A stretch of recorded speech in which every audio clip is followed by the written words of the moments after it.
ฆ์สังฆเจ้าเป็นเจ้าภาพลงทานเนอะใครจะเป็นการเทศน์การธรรมอายังบอกผมจะจดฮือโจดเจอเปิ่นมดนะแต่มีตัวนี่สถาตัวมได้ทำนะบัดทำเขาคบไปเหียแล้วผมได้สักกรรมอันนี้ก็มีคนประเภทนี้ก็มีหลายอยู่นะคนประเภทนี้ก็มีหลายดีก็ดีแต่ว่า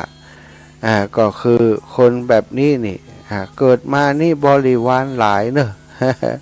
เป็นคนเป็นมนุษย์นี่บริวารหลายเปื่อนฝูงมากมายแต่บ่มีทรัพย์สตางค์บ่มีสตังค์จับจ่ายใจซอยเป็นคนที่คัดสนอยู่เป็นประจำนะลำบากแต่ว่ามีเปื่อนมีมิตรเยอะนี่สตางค์คนอีกประเภทหนึ่งเปิ่นชวนทำบุญก่อมทำตัวเองบ่สนใจบ่ใส่ใจกำแล้วนะทำมาหากินอย่างเดียวเพียงผู้เดียวบ่สนใจทำบุญบ่สนใจให้ทานบ่สนใจสร้างประโยชน์เพื่อผู้อื่นบ่มีจิตอาสาบ่มีความเสียสละกำแล้วใจหมิ่นใจข้อใจดำอำมหิตนี่บ่ทำเองต้วยบ่จวนคนอื่นให้ทำต้วยคนอย่างนี้นี่เกิดมาเป็นทุกขตะบ่มีกินบ่มีอยู่บ่มีกินต้องขอทานเพิ่นรับประทานขอทานเพิ่นกินทั้งไผก็บ่อยากจะคบหาอันนี้นักหนาซึ่งมีเรื่องในพุทธในเรียกว่าในธรรมบทที่เปิ่นประพันธ์ไว้แต่งไว้มีหลายคนบางคนเป็นแผ่วเศรษฐีพุ่นนะแต่ขี้จิขี้จำขี้จิขี้ที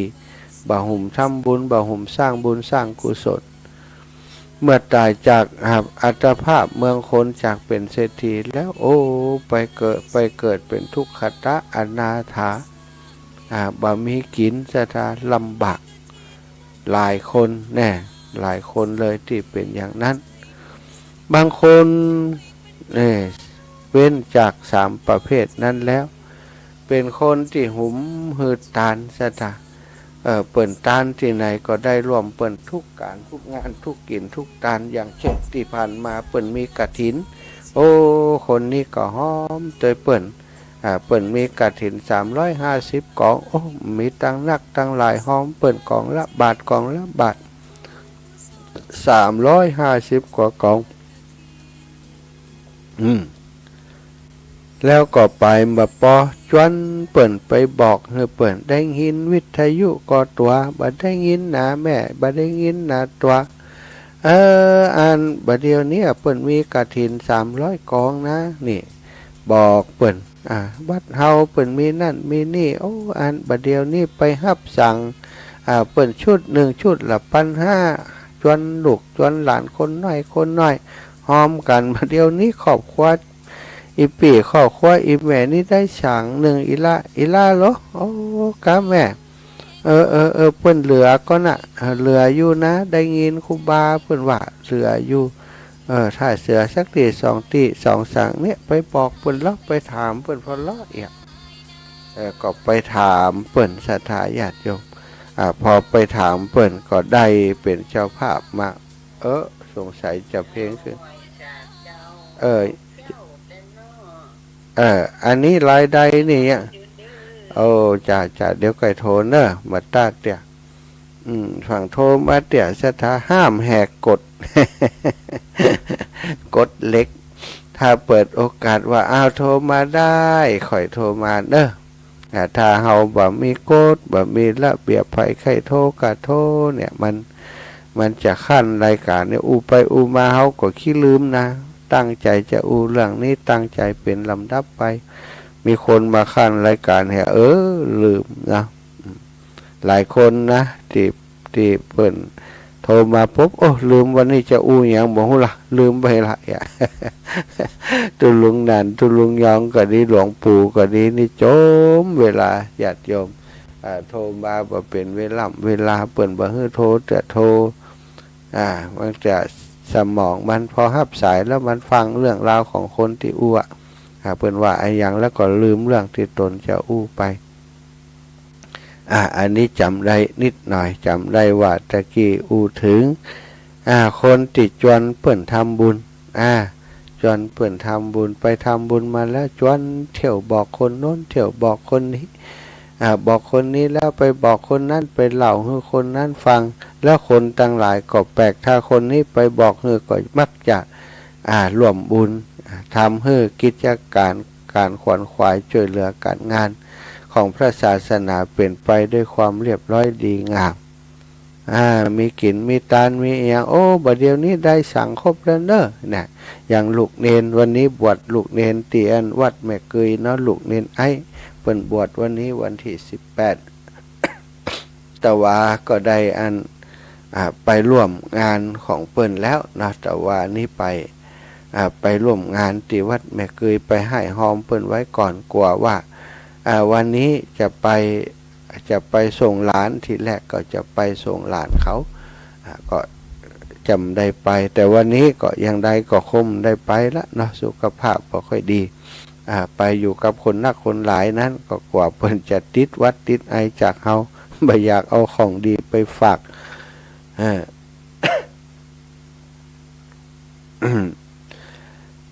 ก็ในเรื่องของการทำทานนี้ก็มีอยู่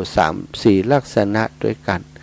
บางคนนี่ชอบทานหรือว่าชอบทำบุญโดยตัวเองไม่ชอบชวนคนอื่นคนประเภทที่2ชวนคนอื่นให้ทำบุญแต่ตัวเองบ่ทำเหมือนกับจุคนอื่นให้ทำอันนี้ก็ได้บุญอยู่ได้บริวารบางคนนี่บ่สนใจทำบุญด้วยบ่สนใจชวนไผด้วยบ่สนใจเรื่องบุญสุนทรทานเลยอันนี้แน่นอนเกิดมาย่อมเป็นคนที่บ่มีทรัพย์บ่พอแถมบ่มีญาติมิตรที่คบหาด้วยบ่มีเปื้อนบ่มีฝูงคนประเภทที่4อันนี้เข้าท่าศรัทธาจวนเปิ่นทำตัวเองก็ทำตัวอันนี้มีครบเลยเกิดมาเป็นผู้มั่งมูลโดยโภคทรัพย์และเป็นผู้ที่มีบริวารในเรื่องนี้จริงๆแล้วก็เป็นคำเป็นเรื่องที่เกิดขึ้นมีขึ้นในสมัยพุทธกาลนะครั้งสมัยพระพุทธเจ้านามว่ากัสสปะพุทธเจ้านั้นมีบุรุษคนหนึ่งเป็นคนหุ่มฟังธรรมไปวัดฟังธรรมจากพระพุทธเจ้าวันนั้นพระพุทธองค์โดยทรงตรัสเทศนาเรื่องเกี่ยวกับการสั่งสมบุญเรื่องกับการทำบุญลักษณะการทำบุญอย่างที่กล่าวไปคนผู้ให้ทานเองตัวเองอย่างเดียวบ่ได้ชักชวนผู้อื่นเกิดไปชาติหน้าก็ได้โภคทรัพย์สมบัติอย่างเดียวบ่ได้บริวารแล้วก็ผู้ชักชวนคนอื่นอย่างเดียวตัวเองบ่ให้ทานก็ได้แต่บริวารบ่ได้โภคทรัพย์เนี่ยพระพุทธองค์ทรงตรัสให้เทศนาให้ฟังผู้ใดบ่ได้ให้ทานโดยตัวเองด้วยตัวแล้วก็บ่ชวนผู้อื่นตัวก็จะบ่ได้ถึง2 อย่างถึงบริวารและโภคทรัพย์จะเป็นขอทานคนขอทานเขากินว่าอันผู้ที่ให้ทานโดยตัวเองตัวชักชวนคนอื่นตัวย่อมได้ทั้งโภคทรัพย์และบริวารแสดงดังนี้บุรุษผู้นั้นก็เลยได้ฟังธรรมก็เกิดปิติขึ้นในใจว่าอย่างนี้นี่เองรู้นี่เฮาเคยหันแล้วคนติร่ำรวยมีทรัพย์มีสินและมีพวกพ้องเพื่อนฝูงนักหนา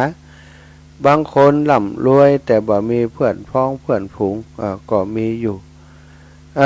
แล้วบางคนก็บ่มีบ่ร่ำรวยเป็นทุกขตะคัดสนยากจนเป็นขอทานเพื่อนกินก็หันอยู่มีอยู่เฮาได้ฟังธรรมอย่างนี้แล้วเฮาควรจะตั้งตนเป็นคนที่เกิดไปพบหน้าชาติหน้าบริบูรณ์โดยทั้งโภคทรัพย์แล้วก็มีญาติมิตรบริวารเมื่อคิดได้ดังนี้แล้วเขาจึงนิมนต์พระพุทธเจ้าว่ากราบนิมนต์พระเจ้าข้าวันพรุ่งนี้ขอพระองค์กับโดยภิกษุสงฆ์20,000 องค์จงทรงรับอาหารบิณฑบาตของข้าพระองค์ด้วยเถิด เอาคนตั้งหลายหันนายคนนี้นิมนต์พระพุทธเจ้าพร้อมกับสาวกถึง20,000ก็แปลกใจว่าหมอนี้มันไปเอาตังค์ที่ไหนมาหมอนี้ทำไมมันกล้าที่จะนิมนต์พระพุทธเจ้าและก็ภิกษุถึง20,000 องค์21,000 องค์พร้อมกับพระพุทธเจ้าแต่คนทั้งหลายที่ไปฟังธรรมท่านเนี่ยก็สาธุการว่าโอ้ดีแล้วดีแล้วสาธุเนอท่านมีความตั้งใจที่ดีมากเมื่อนายคนนี้ได้พระพุทธเจ้าทรงรับนิมนต์ด้วยดุษฎีการนิ่งอยู่เขาก็ได้เดินต่างเข้าไปในตรอกซอกซอยในบ้านในเมืองนั้นก็ไปร้องบอกเป่าประกาศข่าวบุญนี้กะจองงองเจ้าข้าเอ้ยพี่น้องอีป่ออีแม่ทั้งหลายบัดนี้ตนตัวของข้าพเจ้าได้นิมนต์พระพุทธเจ้าพร้อมกับสงฆ์สาวก20,000 องค์มาฉันในวันพรุ่งนี้ไผจะร่วมบุญด้วยกันพ้องไผจะรับเลี้ยงพระคนละองค์2 องค์คนละ10 องค์20 องค์ก็แจ้งมาเนอคนตั้งหลายได้ยินอย่างนั้นโอ้บ่อ้ายอีแม่ขอสักองค์รู้ขอ10 องค์20 องค์100 องค์500 องค์นี่ต่างคนต่างรับภาระไผ่ฮับเลี้ยงเต่าใดเขาก็จดลงในบัญชีที่ถือไปตัวนั้นอีแม่10 องค์และบ้านเล็กที่นี่เนาะไม่ย้าย10 องค์วันผูกจะจัดมาฮื้อเนี่ยคนนี้100 องค์ก็โจดจื่อบ้านหลังนี้101โจดจื่อเขาจำได้ตอกซอกซอยใดระหว่างที่เขาเดินทางไป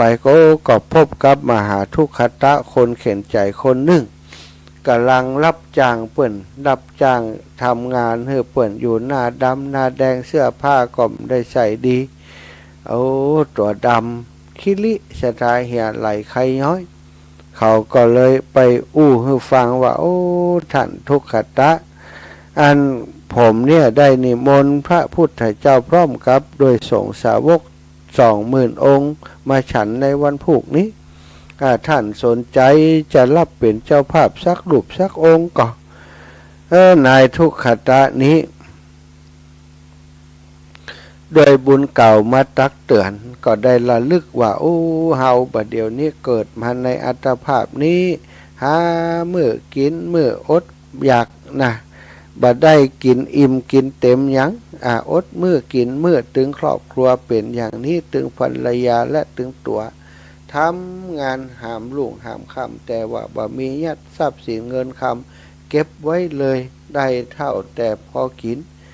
ลำบากใจชีวิตแบบลำบากเป็นทุกขตะที่ทุกข์จนที่สุดในเมืองนี้แล้วคงบ่มีไผตู้ไปกว่าเฮาแล้วคงจะเป็นวิบากกรรมแต่จัดปังก่อนที่เฮาบ่ได้สั่งสมบุญมา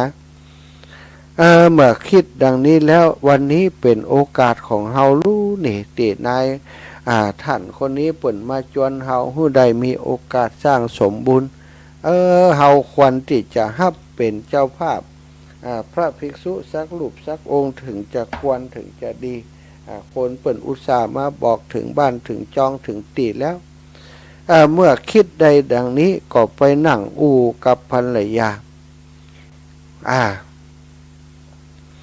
แม่มันเหยบัดเดี๋ยวนี้ข้านี่ได้ฮับปากท่านผู้นำบุญว่าจะเป็นเจ้าภาพเลี้ยงพระ1 องค์ภรรยาพอได้ทราบดังนั้นก็ว่าปีอายเหยเฮาถึงวันนี้จะกินก็แทบบ่มีกินแล้วปีไปฮับเปิ้นได้อย่างใดเฮาจะเอาอย่างมาให้เปิ้น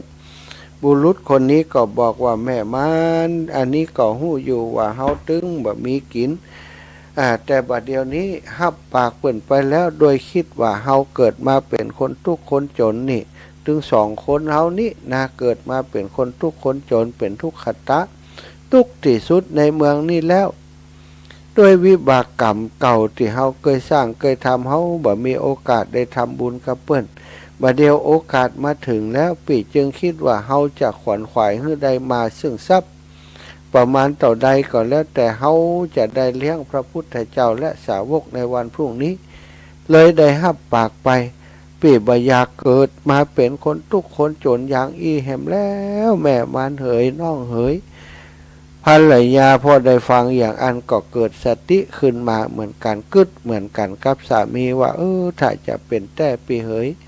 เฮาเกิดมาเป็นคนทุกคนจนเป็นวิบากที่เฮาสร้างสมมาแต่ปังก่อนเนาะคงแต่ก่อนเฮาคงบ่ได้ทำบุญนะเอาดีละดีใจอันอีก็ดีแล้ววันนี้น้องจะเหบไปซ้อของานรับจ้างเปิ้นไปซ้อทำงานรับจ้างสามีก็ไปซ้อทำงานรับจ้างก็ปรากฏว่าไปได้ไปทำงานรับจ้างในบ้านของท่านเศรษฐีนะที่สามีไปเป็นคนเกี่ยวหญ้าไปเป็นคนดูแลอย่างต่างๆให้ท่านเศรษฐีเปิ้นก็จ้างสามีไปหมอนั้นก็เปิ้นไปวันนั้นเปิ้นจ้างไปไถนา แกก็ไถนาไปโดยผิวปากไปโดยร้องเพลงไปโดยว่าคนติดจ้างก็ว่าหมอนี่อย่างมาอารมณ์ดีนี่เปิ้นจ้างมาทำงานนักขนาดนี้ทำไมถึงมีอารมณ์ดีทำไมถึงมีความสุขทั้งที่งานก่อนนักก็แปลกใจก็ได้ถามอ่านผมนี่ฮับจะเป็นเจ้าภาพเลี้ยงพระ1 องค์ครับวันนี้มาฮับจ้างตั้งใจจะเอาทรัพย์นั้นไปซื้อข้าวซื้อของมาเครื่องปรุงต่างๆทำกับข้าวถวายพระที่นิมนต์วันพรุ่งนี้เมื่อท่านเศรษฐีได้ฟังดังนั้นก็ได้ว่าดีแล้วเฮาเองก็ได้นิมนต์พระพุทธเจ้าพร้อมกับสาวกมาฉันเหมือนกันเฮาฮับ100 องค์นะวันพรุ่งนี้วะ นักก็เลยได้บัดเดี๋ยวนี้เขาจ้างภรรยาของเธอนี่ช่วยฝ่าฟืนช่วยเนี่ยอย่างอยู่ที่บ้านช่วยเตรียมอาหารอยู่ที่บ้านเหมือนกันวะ ซึ่งเศรษฐีได้หันนายคนนี้มีความตั้งใจที่จะทำบุญโดยการมารับจ้างแล้วก็มีความสุขในการทำงานวันนั้นหันแล้วก็เกิดความประทับใจเพิ่มการจ้างขึ้นไปจากส่วนหนึ่งกลายเป็น2 ส่วนเพิ่มขึ้นไปเป็น2 ส่วนแล้วก็ส่วนภรรยาของเขาวันนั้นเนี่ยจ่วยเปิ่นตักน้ำตำเข้าไปก็ร้องเพลงไปน่ะสถาฮัมเพลงไปอย่างมีความสุขแม่นางเศรษฐีที่ได้หันคนนี้ร้องเพลงไปโดยพัดเข้าไปโดยร้องเพลงไปโดยทำอันนั้นเสร็จไปทำอันนั้นอย่างบันเน็ตบันเหนื่อยก็ถามว่าเธอทำไมถึงอารมณ์ดีอย่างนี้ทางที่รับจ้างเปิ่นอยู่นางก็ได้เล่าให้ฟังว่าวันพรุ่งนี้จะได้เป็นเจ้าภาพเลี้ยงสงฆ์1 รูป 1 องค์ก็เลยได้มีอารมณ์ดีอีแม่เจ้าบ่เคยได้ทำบุญมาตลอดชีวิตนี้เพิ่งได้เป็นครั้งแรกที่จะได้ทำบุญว่าแม่นางก็ว่าดีแล้วเธอได้เป็นคนที่มีจิตใจที่ดีงามถึงเธอจะมีความยากจนแต่ก็ใฝ่ในการที่ทำกุศลทำบุญเอาละวันนี้เฮาหันเธอทำงานก็ดีใจทำงานอย่างเต็มประสิทธิภาพทำงานอย่างเรียบร้อยจะมอบรางวัลให้แหม2 เต้าว่าจากจะให้เข้าลิตร1กลายเป็นให้3 ลิตรสถาเพิ่มแหม2 ส่วนเมื่อเขาได้กับข้าวกับปลาแล้วก็ปากันจบงานแล้วค่ำนั้นแรงนั้นก็ปากันหีบกลับบ้านสถาภริยาก็เอาเข้ามาแจ่มาเพื่อจะเตรียมไว้นึ่งไว้หุงในวันพรุ่งนี้แล้วก็ได้สามีได้ทรัพย์มาส่วนหนึ่งก็ไปซื้อเนยซื้อนมซื้อเครื่องปรุงต่างๆแต่ว่ายังขาดอยู่ในส่วนของพักไม้ที่จะเอามาประกอบอาหารสถาเอาถึงตรงนี้ก่อนถึงตรงนี้ก่อนขาดเครื่องขาดสิ่งที่จะมาทำอาหารเป็นพักเป็นไม้ได้เครื่องปรุงได้อย่างมาแล้วได้เข้ามาแล้วเนาะต่อไป ตอนนี้ก็จะเปิดสายนะตี3:45 นาทีเปิดสายรับสายจากศรัทธาญาติโยมเนอะศรัทธาญาติโยมที่ ฟังอยู่ขณะนี้จะโทรมามาจะได้เวลาแล้วเปิดสายโทรมาก็จะเปิดสายสัก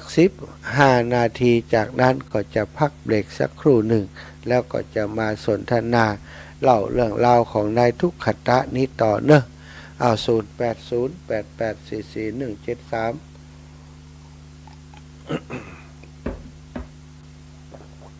0808844173เอาละฟังถึงไหนได้ยินถึงไหนโทรมามาจากกันได้เนอะ7372จากตั้งได้ตื่นเจ้าเหมือนกันนู่นนี่ เจ้าตื่นเจ้าตึงวานนะเจ้าไม่น้อยกัดนัดเจ้าไปตลาดเนาะไปก่อนบาเดียวเจ้ายายมีก้อนอยู่บทหนึ่งนะเจ้าขอเวลาหน่อยนั่นนะอีกถึงนะเจ้าวัดบันดอนมีกฐินธรรมกายเพิ่นหือยายประคองขาไก่ไก่ยันด้านก็มีมารเข้ามาบีบขาไก่อีกก็มีคนมาออกไปปรารถนาคนมีความสุขก็ต้องสุขมาขอว่าใดข้าบ่จักต่อสู่เปล่งใจลูกคือใบดีกว่ามาประคองตอมกะละนั่นอันยิ่งใหญ่เป็นไปเอาก็ได้บุญกุศลเทวดาอยู่ฟ้าขอบันดลบุญกุศลที่ได้ทานหนึ่งบ้านเจ้าทุกขตะกว่าตาเข็มกับได้ในหลายเพจดินก็ไว้เจ้าเวทตันดอนทานมาที2ลูกเต่าทานได้เจ้าดวงใจหวังได้หากเป็นไผคนใดบ่จะไม่เอาไปบ่ได้นะเพิ่นกราบขอเฮากราบตัดปัญหามาขอหาใจอีกหวังได้บุญบ่มีมารบารมีก็บ่เกิดบุญประเสริฐจะเกิดก็เพราะมารก็จักมายามจะกินตาลถ้ามีมารได้บุญหลายเลยนายเอ่ยยามปิดสังนรคติตัมปิทุกขังสาธุมีความปรารถนาใจไม่ได้สิ่งนั้นนั่นก็คิดทุกข์พระเจ้าใจก็ต้องสละคุณมีความสุขนะเจ้าไหว้สาเจ้าไม่เจริญพรหลวงตาถวายความเคารพหลวงตาฟังไม่ค่อยถนัดฟังหลับตื่นกูบามาจากกรุงเทพกฐินวันที่15ผ่านไปแล้วกลับไปเมื่อวานนี่วัดศรีเมืองบางบัวทองมั้งเป็นเจ้าวาดไปแล้วหลาย10 ปีนะอยู่มานานบรรยากาศครับถวายความเคารพหลวงตาเจริญพรแม่อุ้ยอินแม่สาบเสมอไว้สาเจ้ามาหักษาตัวเองหักษานี่โลเจ็บยังมาหายดีเจ้ายังเป็นวัดแล้วธรรมดามันเท่าแล้วนะถ้าเป็นนักก็มันจบสติหายยากนะหักษาตัวเองท้องหักกาปัญหาปัญแฉเป็นอย่างก็คือมันปัญหากับไปไหนสักะออกพรรษาแล้วก็อยู่ให้พ่ออยู่ประจำให้พ่ออย่างใดนี่เจ้าโลกมาขจมนี่ก็เอ็นดูเนาะเอ็นดูเจ้านี่อันนี้ยังหายได้ก็เป็นวัดแล้วไม่อยู่ดีไม่จุกก็สบายใจสักะขอบคุณก็เป็นห่วงอยู่เหรอขอบคุณเนอุ้ยเนอจะปัญหาเนอไปเรื่อยเป็นนักนี้เนอเจ้าอินดูแต่ตื่นเจ้าท่ามฟังอยู่แล้ว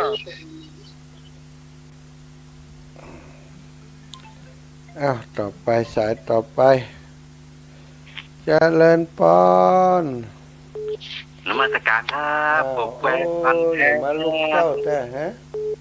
โอ้ผมบ่รับบ่นอนครับเนาะ โอ้ฝีบ้านแล้วนี่ มุมรับนอนนี่ฝีบ้านเนอะ โอ้ผมนี่ทำบุญคนเดียวครับเนาะผมบ่จวนแค่ตนครับเนาะ นั่น ครั นั่น บ ปิดจัดต่อไปนี่ไม่เปลี่ยนอ่ะนี่มี ไป ไฟตัว ทำบุญไปคนเดียวครับเนาะ มีไฟตัวอ่ะนี่ได้เลี้ยงได้เลี้ยง ครับโทรมา สั่ กาง รใจ ยัง เลย กา ค สา รับ ธุสาธุบุญหักษาเนอจะเลินพรโยมแม่ เจ้าสาธุลูกพ่อนะ เจ้าแม่ตื่นแล้วเนาะ เป็นเรื่องเป็นชองอยู่ฮะเนอะบอกพักบอกพรหน่อยเจ้าว่านะ ในกาจัดรายการแต้นกันร้อยจะพักอาจจะรับแล้วนี่ ถ้าคืนกันตันในอุตกรรม สถานียุทธไปฮะ เอาใจเพราะว่าทั้งปุ่นมันมดอัน45เนาะ เจ้า 3:45มดทางเมืองฝาง ขอวันอยู่ดีมีจุดประสบปัญหาเนี่ยลูกเนอะ เจ้าโยมแม่จ้ะขอบุญรักษาอีแม่บุญรักษาแม่อยู่ดีมีสุขคิดเตอหาผมมาหาพ่องกะ เกิดจุลูกมาใหญ่สักเตือ ไปพระบาทอุดมอย่างลมจ่องสัตตุดาอนุโมทนาบุญขอบคุณโยมแม่เจ้า มีจุดประนอมปัญหาเนอะ เจ้าอีแม่สัตตุสัตตุเจริญพรแม่สุขแก้ว กับปริษาเนอะท่านพระมหาเจ้า โอ้ ได้ฟังได้ไหวพระฟังธรรมกับท่านพระมหาตั้งเมื่อตี 3มาแล้วเด้อ โอ้แม่สุกแก้วศิลปรสิตี้อันพงหลับปูนเด้อฟังขึ้น 98.75 วัดห้วยจ่องซักนี่นะเจ้าชัดเจนดีเด้อเจ้าเด้อ โอ้บุญถึงจะเป็นวัดเป็นอ้อยกับบุญนำมาสู่บ้านสู่เรือนของศรัทธาเด้อ เจ้าโยมแม่เจ้า ว้าวกับไหว้สาเนอะท่านพระมหาเจ้า จัดรายการแล้ว 2 ตอน 3 ตอนฟังจนจบนะเจ้า จัดรายการแล้วจะห่มผ้าตอนละกินยา เจ้าเมื่อเช้านี่ก็ตี 3กับได้ฟังแถมเจ้า เจ้าสาธุแม่เจ้า กับไหว้สาเนอะท่านพระมหาเจ้า เจ้าสาธุเด้อเจ้าเด้อ สาธุ เจ้า ขอบคุณ เจ้า ขอบคุณ อ่า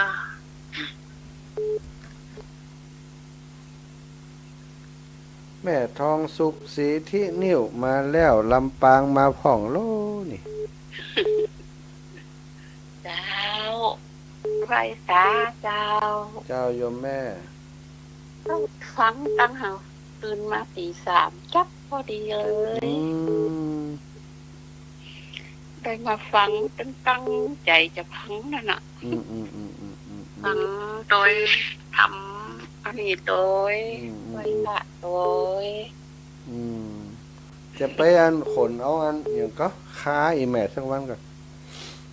มาโทรบอกจิมนะ เจ้าจะเอามาสารถือมั้ยไหมจะ เจ้า มีปล่อยหลวง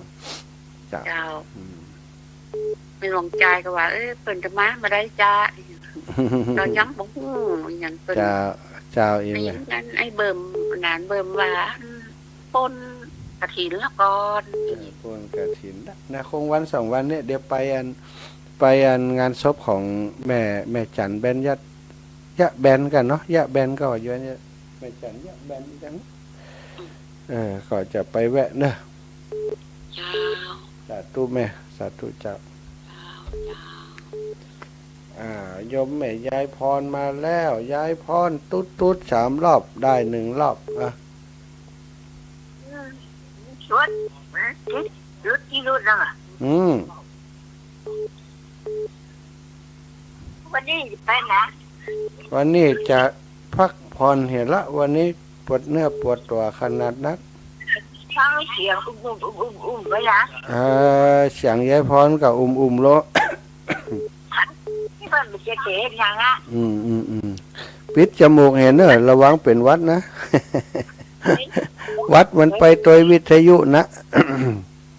ระวังวัดไปโดยวิทยุเด้อ อันนี้นะนี่เห็นอุ้มแบบมาอย่างนี้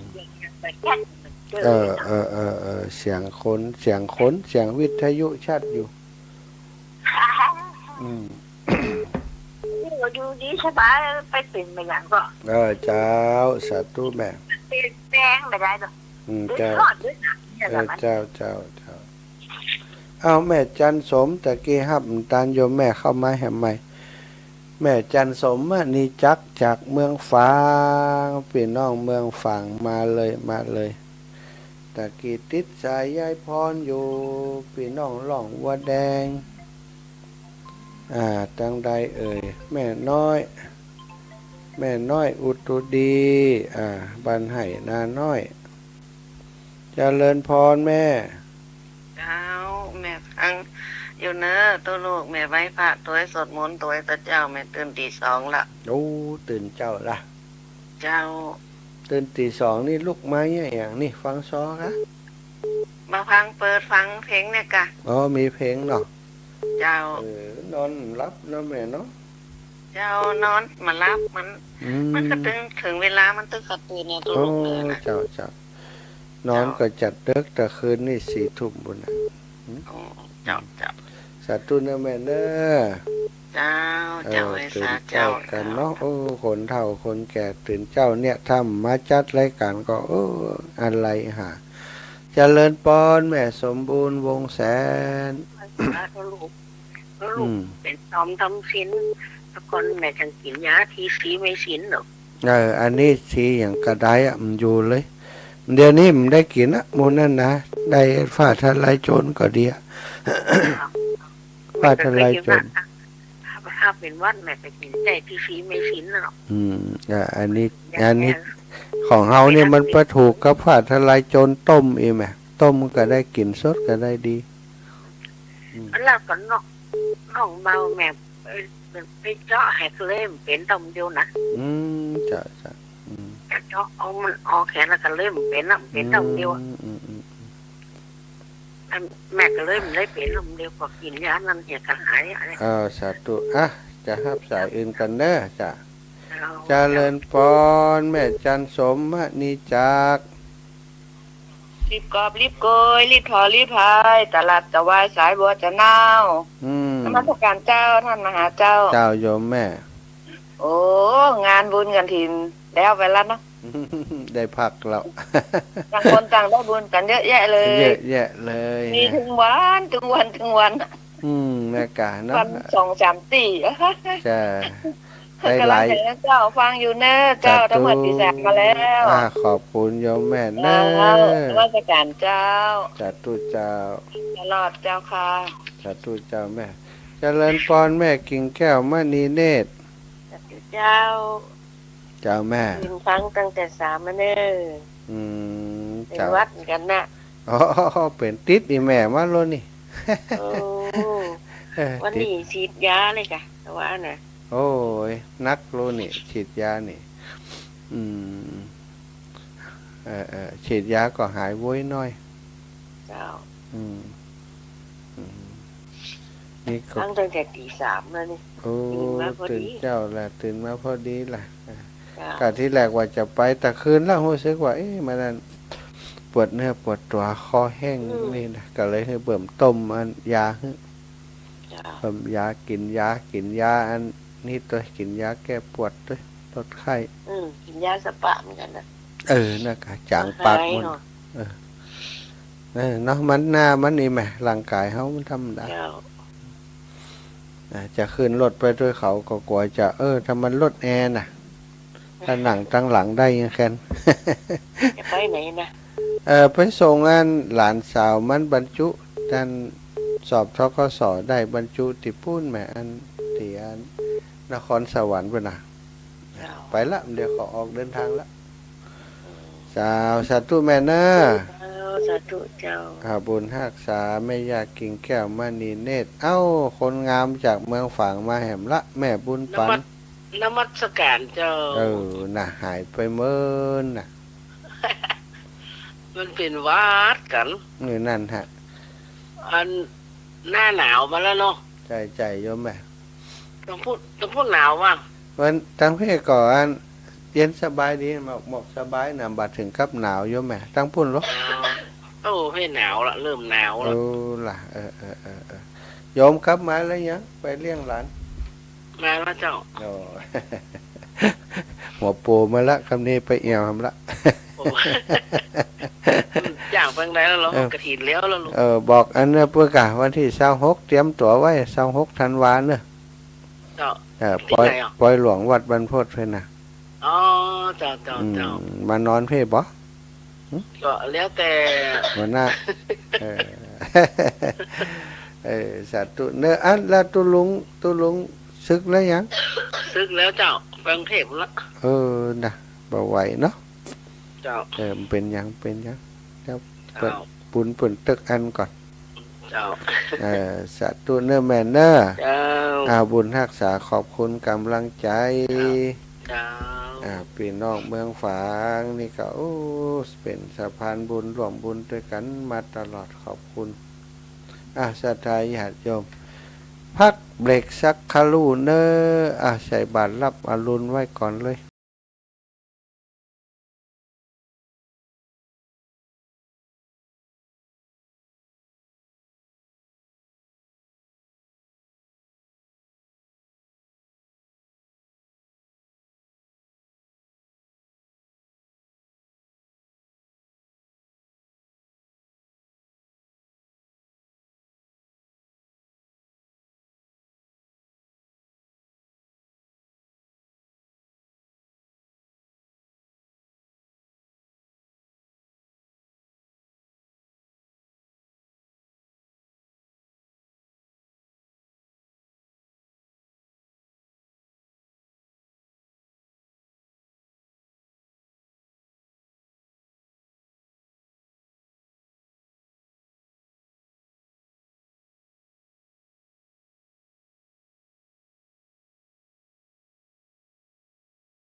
เชิญชวนทุกท่านเข้าวัดเข้าวา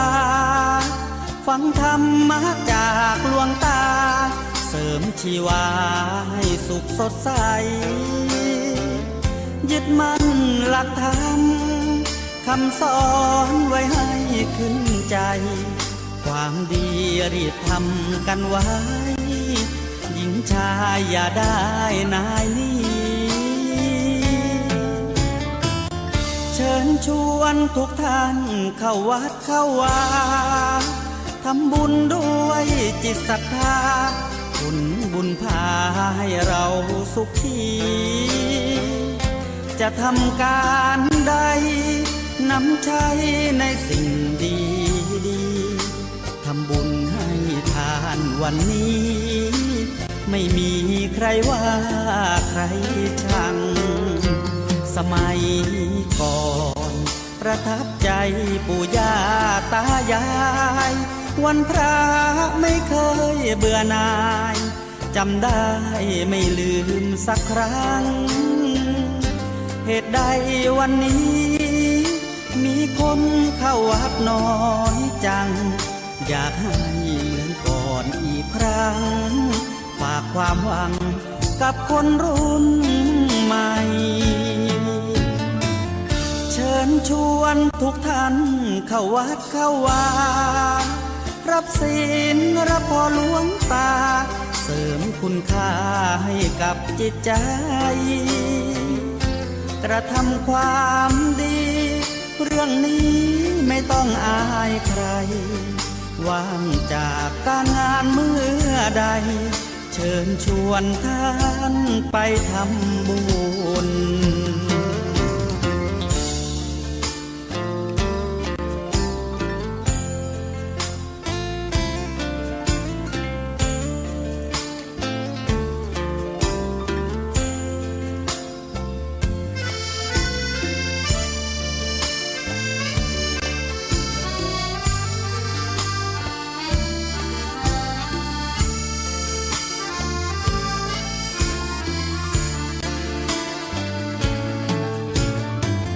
เชิญชวนทุกท่านเข้าวัดเข้าวารับศีลรับพรหลวงตาเสริมคุณค่าให้กับจิตใจกระทำความดีเรื่องนี้ไม่ต้องอายใครว่างจากการงานเมื่อใดเชิญชวนท่านไปทำบุญกระทำความดีเรื่องนี้ไม่ต้องอายใครฝากเพลงเชิญชวนหญิงชายอย่าอายเรื่องการทำบุญ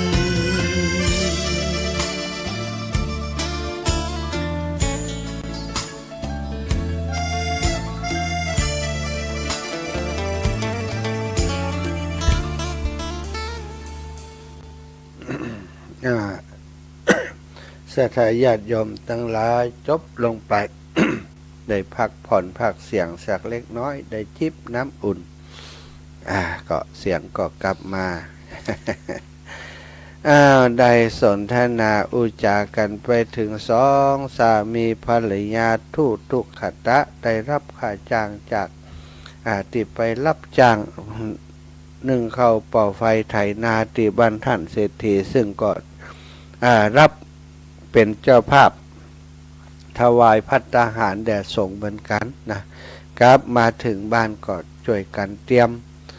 เข้าป่าอาหารเช้าตู่ขึ้นมาวันนั้นผู้ชายผู้เป็นทุกขตะผู้เป็นสามีทุกขตะผู้เป็นสามีก็ได้ออกไปเก็บพักที่ท่าน้ำไปเก็บพักก็ไปปะใส่คนผู้เปิ่นกำลังตกเบ็ดจอมป่าอยู่สถาเปิ่นได้ป่าเยอะนะเปิ่นจะเอาป่าไปส่งตลาดแต่ว่ามันสายแล้ววันนั้นเปิ่นก็ขอนายทุกขตะว่าช่วยเฮาห้อยป่ายืมแล้วนี่มันเป็นห้อยเป็นปุกอย่างอีเนอะก็ไปช่วยเปิ่นห้อยป่าซึ่งเป็นป่าตะเพียนแดงสถาซึ่งป่าที่หายากมีรสชาติอร่อยแกก็ช่วยเปิ่นห้อยป่าซะท่าช่วยเปิ่นห้อยป่าจนเสร็จนะ ผู้ที่เปิ่นตกเบ็ดนั้นก็ได้มีจิตใจจิตใจจื่นบานเพราะว่าทำงานเสร็จไวโดยมีคนจ่วยก็เลยแบ่งปลาให้ทุกขตะนี่4 ตัวโอ้เป็นปลาที่ตาปลาตะเพียนแดงที่ลำๆทั้งนั้นเลยนะสถาบันได้เอาของบัดงามแบ่งให้นายทุกขตะพอได้ป่าและก็พักมาก็หีบกลับมาสู่บ้านก็มาช่วยภรรยาปรุงอาหารจะมาช่วยภรรยาปรุงอาหารตัวเขาเองนั้นระหว่างภรรยากำลังเตรียมครัวจะปรุงอาหารอยู่นั้นทุกขตะก็ได้เดินทางไปหาผู้ที่ทำหน้าที่เป็นผู้แจกพระสงฆ์ผู้ที่เปิ่นทำหน้าที่เป็นสะพานบุญมาจวนทำบุญเนาะก็ไปหานายท่านตอนนี้ผมได้กับข้าวกับปลาเรียบร้อยแล้วท่านโปรดเมตตาให้พระสงฆ์แก่ผม1 รูปเถิดปัดเต้านายผู้จวนเปิ่นทำบุญเนี่ยเก่าหัวขลักสะท้าตายบ่เฮ้ยไอ้ลืมจดไปบ่เฮ้ยวะไอ้ลืมจดไปอย่างใดนี่เอาตายละผู้นั่นก็บ่ยอมโอ้เนี่ยอย่างอีได้อย่างใดมาจวนผมทำบุญถวายพระทหารแด่พระคุณเจ้าผมก็เตรียมอาหารเป็นวันแต่ว่าผมไปรับจ้างถึงเมียผมตัว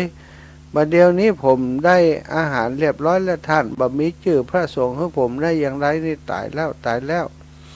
ผมบ่ยอมนะว่าโอ้นายนั่นก็ปวดหัวแล้วกันนี่ก็เลยบอกว่าบัดเดี๋ยวนี้ได้ให้พระสงฆ์ทั้งหมดนั้นไปตามบ้านที่ผมจดชื่อแล้วนะแต่ว่าขาดอยู่คนหนึ่งว่าใครพระพุทธเจ้าว่าโอ้ตายท่านจงไปที่พระเชตวันที่วัดเตอะแล้วไปขอนิมนต์พระคุณเจ้าพระพุทธเจ้ามานายทุกขตะนี่มีทางเลือกแล้วสัทธาเจ้าวันนั้นเจ้ามืดวันนั้นพระพุทธองค์ก็ทรงตรวจดูเวไนยสัตว์ส่องที่พระเนตรไปแผ่ข่ายพยานไปก็พบว่านายทุกขตะปรากฏในข่ายพยานพระองค์คิดว่าถ้าพระองค์วันนี้ได้สงเคราะห์ในทุกขตะนี้เขาก็จะได้สมบัติเขาจะได้เป็นเศรษฐีในวันนี้แล้วโดยบุญนี้เขาจะไปเกิดในภพภูมิหน้าจะได้เป็นผู้มีบุญได้ตรัสรู้ธรรมในพระสัมมาสัมพุทธเจ้าโคดมคิดดังนี้แล้วพระพุทธเจ้าวันนั้นก็บัดทรงออกจากพระคันธกุฏิสัทธาวันนั้นวันนั้นก็มีเศรษฐีมหาเศรษฐีราชาอมาตย์จันผู้ใหญ่ไปนั่งล้อนาพระคันธุตีเซาะซ่องสัทธาโดยปกติเพราะว่าถ้าพระพุทธเจ้าออกจากกุฏิมาพระคันธกุฏิมาแล้วส่งบาตรไปให้ไผ่แสดงว่าคนนั้นเป็นผู้ที่โชคดีในวันนั้นพระพุทธองค์จะไปฉันในที่นั้นวันนั้นพระองค์ทรงออกไปบิณฑบาตพร้อมพระสงฆ์เพราะพระสงฆ์ถูกนิมนต์ไปแล้วพระองค์ก็ทรงเงียบอยู่ในพระคันธกุฏินายทุกขตะเมื่อไปถึงก็เข้าไปกราบหน้าพระคันธกุฏิก็บอกว่าข้าพระองค์มีความปรารถนาจะถวายทานเล่าเรื่องทั้งหมดให้ฟังต่อหน้าพระคันธกุฏินั้นบัดเดี๋ยวนี้เหลือแต่พระองค์ผู้เดียวได้โปรดเมตตาแก่ข้าพระองค์โดยเถิดอาหารก็ถูกเตรียมไว้แล้วถ้าพระองค์เสด็จไปเก้ากับผมนี่คงบัดได้บุญโดยเปิ่นแล้ววันนี้ตั้งใจขนาดขอได้เมตตาได้ไปรับภัตตาหารที่บ้านของเก้ากระหม่อมเถิดศรัทธาญาติโยมเดือดร้อนไปถึงพระอินทร์อยู่บนสวรรค์ทราบว่าตอนนี้ทุกขตะนั้นนิมนต์พระพุทธเจ้าไปฉันที่บ้านตนเองถ้าอาหารที่โดยความที่ทุกขตะเปิ่นบ่เคยปรุงอาหารที่มีรสเลิศพระอินทร์ได้ทันแหลงลงมาเป็นคนแก่คนหนึ่งเดินไปตีหน้าบ้านของทุกขตะไปบอกภริยาทุกขตะว่าโอ้เฮานี่มาจากต่างบ้านต่างเมืองเป็นเปื้อนของทุกขตะนี่มาเอี่ยวหาเขาเป็นพ่อครัวมาเสาะทำงานที่เมืองหลวงนี้ท่านกำลังเนี่ยอย่างอยู่กะโอ้เฮากำลังเตรียมอาหารจะเลี้ยงพระสงฆ์วันนี้นะโอ้ เตพระอินทร์แถลงก็บอกว่าโอ้อาหารอย่างอีสบายมากเดี๋ยวเขาทำฮือบ่ไหนๆก็มาแอวหาเพื่อนแล้วขอทำบุญด้วยละภรรยาของทุกขตาก็อนุญาตพระอินทร์ก็เลยจัดแจงแต่งดาอาหารต่างๆปรุงอาหารอันเป็นทิพย์โดยอิทธิฤทธิ์เนรมิตเอาบุบบับเบบเรียบร้อยนะ หอมฉุยภรรยาของพระอินทร์ก็ว่าท่านภรรยาของทุกขตาก็บอกว่าท่านนี่เก่งนะแกนี่ทำอาหารแป๊บเดียวเสร็จเฮาเป็นพ่อครัวพิเศษเหรออีวะระหว่างนั้นนายทุกขตาก็ไปอยู่ที่หน้าพระคทกุฏิแล้วพระพุทธองค์ทรงเปิดแง้มพระแง้มประตูนี่เป็นว่าไอ้หยังบัญชรกัน แง้มประตูออกมาแล้วก็ส่งบาตรไปให้นายทุกขตะทุกขตะรับบาตรมาแล้วดีใจเหมือนกับได้สมบัติจักรพรรดิว่าอันสถาสมบัติจักรพรรดิก็คือพระในบรรดาสมบัติในโลกนี่พระจักรพรรดิใครได้หยังก็ได้เนี่ยเขาได้บาตรแล้วเหมือนกับได้สมบัติจักรพรรดิได้ได้หอบไว้แบบบ่ฮื้อตกเลยเศรษฐีมหาเศรษฐีขหบดีและราชาหันอย่างนั้นจะบักกอบักก้าแย่งจากมือของทุกขตะเท่าแต่บอกว่าท่านเอาบาตรฮื้อเฮาเฮาจะฮื้อคำแสนกหาปณะเป็นต้นโดยแลกเปลี่ยนขอฮื้อได้บาตรของพระพุทธเจ้าแต่ทุกขตะบอกว่าท่านทั้งหลายผมได้โชคดีที่สุดแล้ววันนี้ผมจะไหนเลยจะฮื้อกับท่านวันนี้จะเอาสมบัติจักรพรรดิมาแลกผมกับบ่ย้อมบ่ต้องขอหรอกหมู่ราชามหากษัตริย์อมาตย์ทั้งหลายหมู่อมาตย์ทั้งหลายหันอย่างอันก็จบข่าววันนี้บ่ได้วันผูกมาใหม่ส่วนพระราชาก็ตามเสด็จพระพุทธเจ้าและนายทุกขตะไปโดยหวังว่าถ้าหากว่าอาหารที่บ้านของนายทุกขตะนี่พระองค์พระพุทธเจ้าดูแล้วบ่เสวยนี่จะนิมนต์ไปที่วังวาน ราชวังของพระองค์ก็เสด็จดำเนินตามไป เมื่อไปถึงบ้านของทุกขตะพระพุทธเจ้าก็เข้าไปในบ้านแล้วก็ขึ้นไปในอาสนะที่จัดเตรียมไว้ขณะนั้นพระอินทร์แถลงก็เข้ามาช่วยดำเนินการจัดการต่างๆรับบาตรจากพระพุทธเจ้าไปจากนั้นก็ได้เปิดฝาครอบฝาชีที่ครอบอาหารไว้ปรากฏว่ากลิ่นอาหารนี่ฟุ้งขจรกระจายหอมฉุยไปทั่วพระนครนั้นโดยฤทธิ์ของพระอินทร์นั่นเองพระราชาที่อยู่ทางนอกบ้านรอสังเกตการอยู่เมื่อได้กินอาหารอาหารนี่มีรสเลิศยิ่งกว่าอาหารที่เฮาเสวยทุกวันเสียอีกหมดสิทธิ์แล้วพระพุทธองค์ต้องฉันที่นี่แน่ๆบอกไปแล้วบอกไปบัดนี้มนต์เปิ้นไปฉันที่วังแล้วเพราะแค่ได้กินก็ฮู้ว่าต้องเป็นอาหารเลิศรสอาหารอย่างนี้มีในโลกมนุษย์นี่คงบ่มีแล้วฉันลอยว่าจะเป็นพระอินทร์นะก็มาปรุงอาหารกึดไปอย่างนั้นก็ได้เสด็จดำเนินกลับไปยังพระราชวังได้ทำภารกิจต่อไปส่วนพระพุทธองค์ก็ทรงเสวยพระกายอาหารที่บ้านของนายทุกขตะท่ามกลางสายตาที่นายทุกขตะและผู้เป็นภรรยานั่งจ้องมองด้วยความอิ่มเอมใจมีความสุขที่สุดในโลกยิ้มปราบปลื้มปิติใจหลังจากพระองค์ได้ฉันภัตตาหารเสร็จแล้วก็ได้กล่าวสัมโมทนิยกถาฮือธรรมแก่ทั้งสองสามีภรรยาซึ่งทั้งสองนั้นก็ได้ตั้งอยู่ในการถึงไตรสรณคมถึงพระรัตนตรัยเป็นสรณะที่พึ่งตั้งแต่หั้นเป็นต้นมาเมื่อทรงเสด็จพระพุทธเจ้ากลับไปยังพระวิหารเรียบร้อยแล้วก็เดินทางกลับมา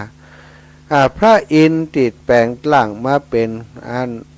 พ่อครัวนั้นก็ได้เนรมิตผล5 แก้ว 7 ประการทรัพย์สินเงินคำต่างๆตกมาเต็มบ้านของนายทุกขตะนั้นบ่มีที่ว่างเว้นแม้แต่ช่องเดียวกรุงเขากรุงขาสถาญาติโยมเพชรนินจินดาทั้งนั้น ทุกขตะกลับมาจากส่งเสด็จพระพุทธเจ้ากลับเข้ามาถึงบ้านก็ถึงกับแปลกใจพร้อมกับหันภรรยาผู้อยู่ในบ้านส่งเสียงแสดงความปิติว่าปีเฮ้ยปีเฮยด้วยบาทบิณฑบาตวันนี้ที่เฮาได้ถวายภัตตาหารแด่พระพุทธเจ้าเฮาบะจนอีกแล้วเฮาบะจนอีกแล้วตั้งนี้ไปเฮาจะเป็นคนรวยอย่างเดียวแล้ววะเป็นเศรษฐีมานเพชรนินจินดาออกมาฮือพอโอ้ตั้งนอกก็เต็มกังควงคันสถาวันนั้นทุกขตะได้เป็นเศรษฐีในวันนั้นและตลอดชีวิตของเขาก็ได้ทำบุญสุนทรทานได้กินได้ทานได้นิมนต์พระสงฆ์มาฉันที่บ้านเป็นประจำบ่ฮื้อได้ขาดเมื่อละจากอัตภาพนั้นก็เกิดอยู่บนสวรรค์สิ้นพุทธันดรหนึ่งพอถึงสมัยการพระพุทธเจ้าของเฮานายทุกขตะก็มาเอาปฏิสนธิในท้องในธิดาผู้ใหญ่ในตระกูลผู้อุปถาของพระสารีบุตรที่กรุงสาวัตถีเมื่อมารดาแพ้ท้องก็อยากจะถวายทานโดยอาหารอันปรุงโดยป่าเนื้อแดงแก่ภิกษุ500 องค์มีพระสารีบุตรเป็นต้นส่วนตัวเองนั้นก็อยากจะนุ่งผ้าเหลืองผ้าย้อมฝาดผ้าเหลืองนั่งกินอาหารที่เป็นเด่นของพระอยู่ท้ายเปิ้นเมื่อได้อย่างนั้นสมใจก็หายแพ้ท้องขึ้นมาเลยอยู่มาพอลูกคลอดในเวลาตั้งชื่อลูกก็ฮือพระสารีบุตรตั้งฮือว่าเด็กบัณฑิตเพราะเวลาอยู่ในคันคนในบ้านนั้นต่างก็แสดงตนเป็นนักปราชญ์เวลาเด็กบัณฑิตอายุได้7 ขวบก็ได้บรรดาบิดาก็ถามว่าเธออยากจะบวชในสำนักของพระเถระก่อสามเณรลูกน้อยก็บอกว่าตัวเองมีความปรารถนาเช่นนั้นอยากจะบวชเป็นสามเณรในสำนักของพระสารีบุตรเถระเจ้ามารดาบิดาก็ได้เลี้ยงพระโดยอาหารปลาเนื้อแดงแก่ภิกษุสงฆ์ตลอดชั่วเวลานั้นสถาแล้วก็ได้คือพระสารีบุตรบวชคือกับสามเณรเมื่อสามเณรบวชได้8 วันได้วัน7 วันที่ 8พระสารีบุตรก็ได้พาสามเณรบัณฑิตไปบิณฑบาตเมื่อเนนบิณฑบาตไปก็ได้หันเหมืองลำเหมืองในระหว่างทางที่เดินทางไปบิณฑบาตนั้นก็ถามว่าอันนี้อะไรอย่างท่านอาจารย์พระเถระก็ตอบว่าเหมืองเกยหันกำเตือกะบอกเกยหันครับอันนี้เปิดห้องว่าเมืองมีไว้อย่างเนนก็ถามพระเถระเจ้าก็ตอบว่าเขาก็เอามีไว้ไข่น้ำเข้านานะไปน้ำแปลงน้ำเข้านานะเนนถึงถามว่าน้ำนี่มันมีชีวิตจิตใจกับพระเถระท่านอาจารย์ท่านพระสารีบุตรก็ตอบว่าไผว่าสักเตือน้ำจะมามีจิตใจอย่างใดถามต่อไปว่าถ้าน้ำบ่มีจิตใจเขานำไปตามประสงค์ได้หรือก็ตอบว่าก็ได้กะเธอก็หันอยู่รู้นะเน้นบัณฑิตจึงคิดว่าถ้าน้ำนี้บ่มีจิตใจเขานำไปใช้งานได้จะได้คนเฮาที่มีจิตใจจึงบ่สามารถบังคับจิตใจให้อยู่ในสมณธรรมได้เมื่อเดินทางต่อไปตั้งนาหันก็ได้หันช่างทำลูกศรเอาลูกศรมาลนไฟดัดให้ตรงสมัยก่อนหบราฆ่าฟันกันนี่ก็มีหมู่นี่เป็นอาวุธ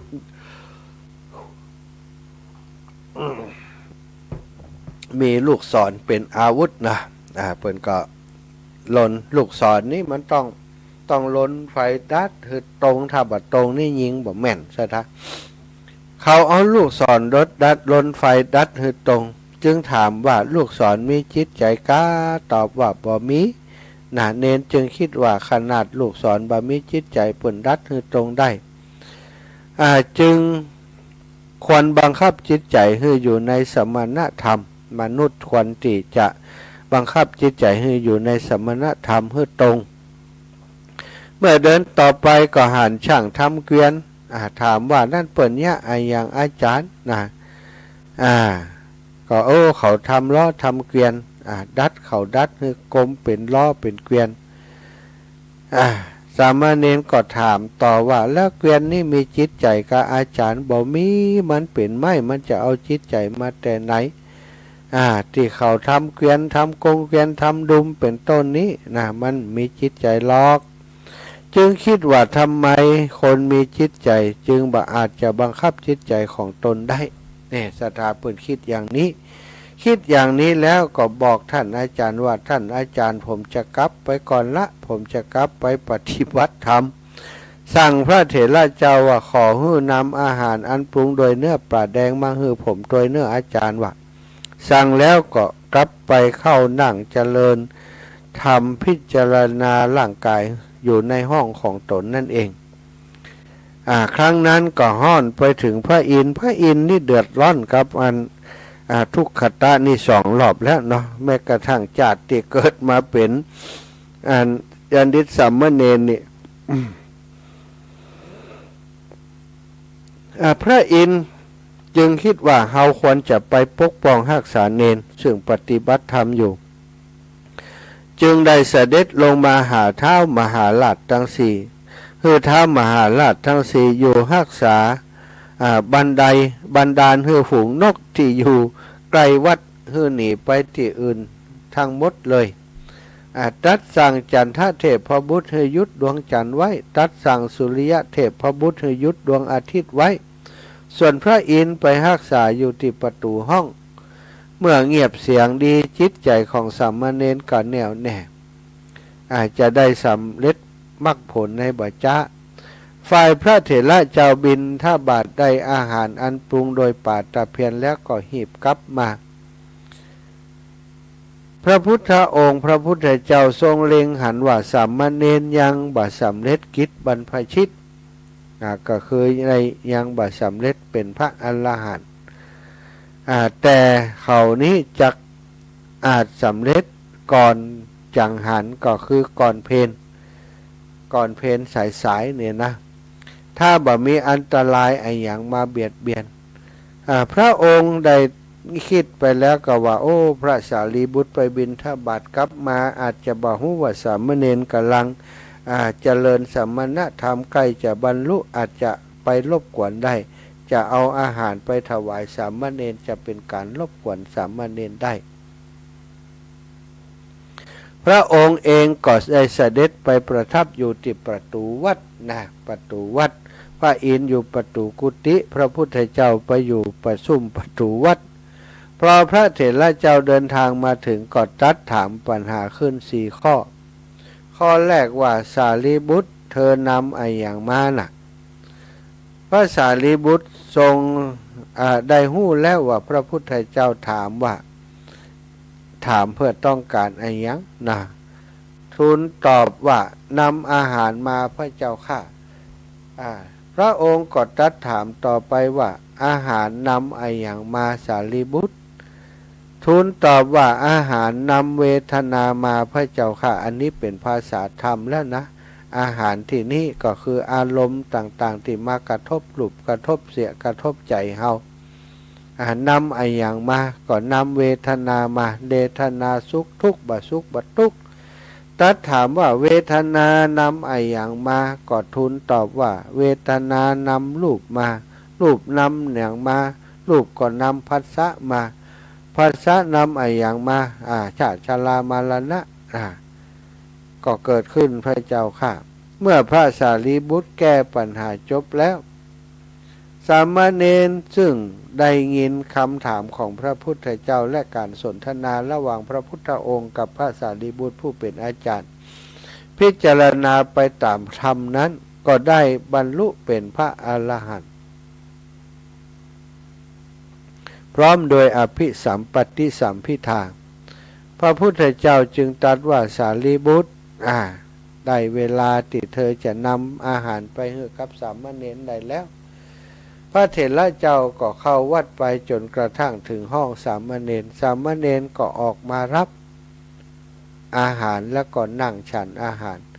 เวลาฉันเสร็จแล้วก็ล้างบาตรเก็บไว้จันทเทพพบุตร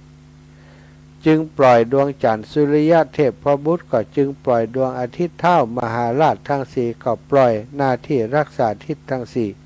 พระอินทร์ก็ปล่อยหน้าที่รักษาสายอยู่ประตูข้างนอกขณะนั้นดวงจันทร์อาทิตย์ก็เคลื่อนจากท่ามกลางไปทันทีภิกษุทั้งหลายก็สงสัยว่าสามเณรเพิ่งฉันจังหันแล้วตะกี้นี้แล้วเหตุใดจึงบ่ายไวนักพระพุทธเจ้าจึงทรงเล่าเรื่องทั้งหมดที่เกิดขึ้นให้ฟังตามที่ได้เล่ามาตะกี้นั้นนาสถาแล้วก็ตรัสว่าพวกไขน้ำก็ไขน้ำไปพวกลูกศรก็ดัดลูกศรไปพวกช่างไม้ก็ดัดไม้ไปพวกบัณฑิตก็ฝึกฝนหัดจิตใจของตนไปดังนี้เรื่องนี้ชี้ให้หันว่าธรรมดาผู้คนมีความคิดดีเมื่อได้เห็นได้ยินสิ่งใดก็เก็บมาคิดให้เป็นประโยชน์แก่ตน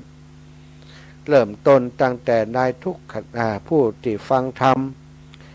ผู้เป็นสะพานบุญฟังธรรมแล้วว่า ถ้าเฮ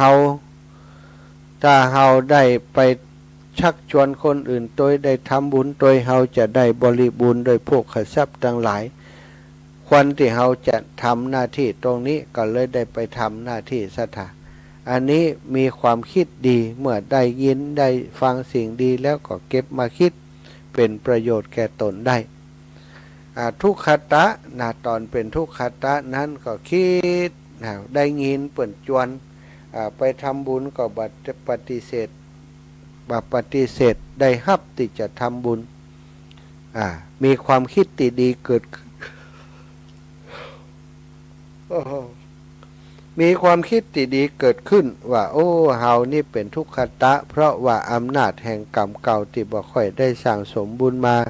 แต่อดีตชาติวันนี้เป็นโอกาสของเฮาแล้วเฮาควรที่จะทำบุญเมื่อมีโอกาสนี้ก็เลยได้ขวนขวาย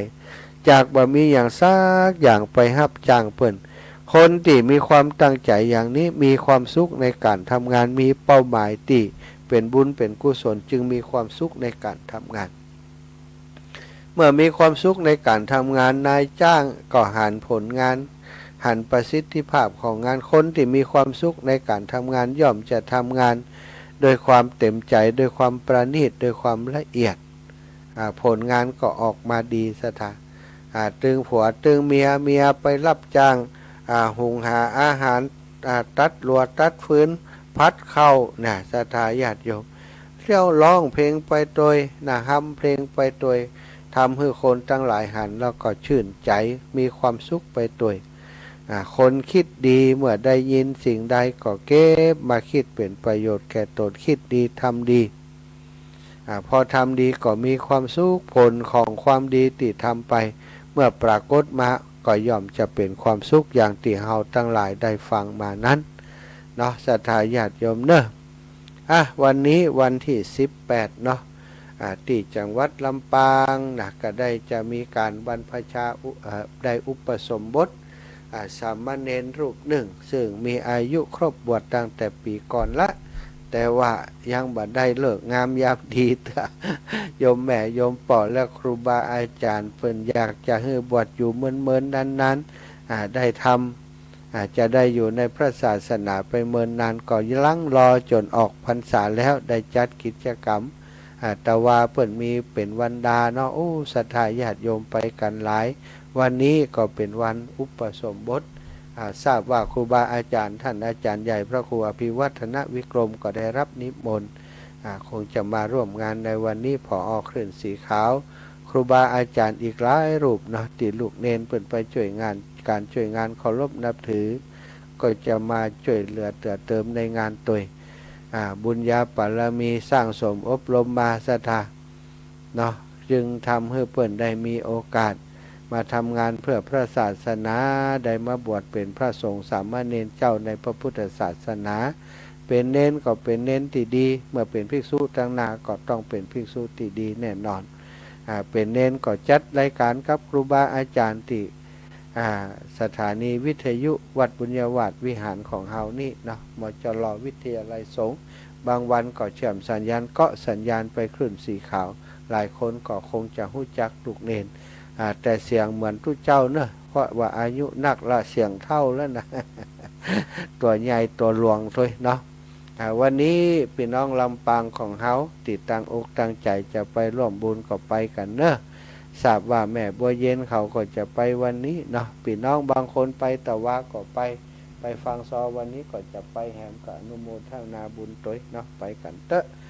แต่ว่าไปละวันนี้อาการบดีสุขภาพบ่ไหวก็คงไปบ่ได้สถาน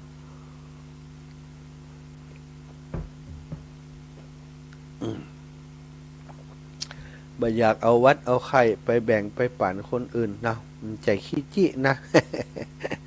แต่กว่าว่าคนอื่นจะลำบากนะเป็นวัดเป็นไอก็บ่ใจหาดีเนื้อชะตาปวดเนื้อปวดตัวกลายเป็นคนขี้ข้านไปเสียแล้วเนี่ยนะปวดเนื้อปวดตัวบ่ไหวแต่กีลูกขึ้นมาก็ต้องฉันยาหากล้วยมากินแล้วก็กินยาก้อนอันบ่ไหวนะสถานะเนาะได้เวลาที่จะแบ่งปันเวลาให้ศรัทธาท่านสาธุชนทั้งหลายได้โทรเข้ามามาจากกันในรายการแล้วนะไผ่ที่พร้อมจะโทรมาก็เตรียมตัวได้แล้วเนอะ0808444173โทรมามาจาโทรมาสนทนากันได้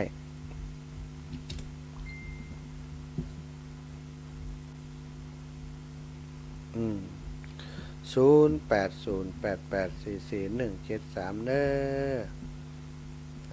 ลูกเนนเนาะใครจะไปงานบวชลูกเนนวันนี้นะอุปสมบทเนาะอุปสมบทที่วัดแม่กุยตำบลโป่งแสนทองอำเภอเมืองจังหวัดลำปางก็ไปกันได้เนอสถา0808844173เปิดสายแล้วตะกี้ปิดไว้เพราะว่าถ้าบับปิดไว้นี่คนนั้นโทรมาคนนี้โทรมาก็จะบ่ได้จากันดีเนาะจำเป็นต้องปิดไว้ขอบคุณทุกท่านทุกคนเป็นอย่างสูงติดตามรับฟังบางพ่องก็ตั้งแต่ตี 2มาแล้วอีแม่ฟังเพลงท่านี่ตี 3มาก็สวดมนต์ไหว้พระด้วยกันจนฮอดบัดเดียวนี้ก็ติดตามกันมาเนอะ0808844173พี่น้องนาน้อยยังบ่มากำเตืออีปอกเพราะนั้นประเสริฐนาน้อยยังบ่มากำเตือเพราะนั้นประเสริฐนาน้อยวันนี้ยังไม่ได้โทรมากำเตือโยมพักเห็นเนอดีละนอนพักผ่อนเดี๋ยวก็หายละกินน้ำอุ่นนะกินน้ำอุ่นตลอดนะเจริญปอนไปแล้วยังอีแม่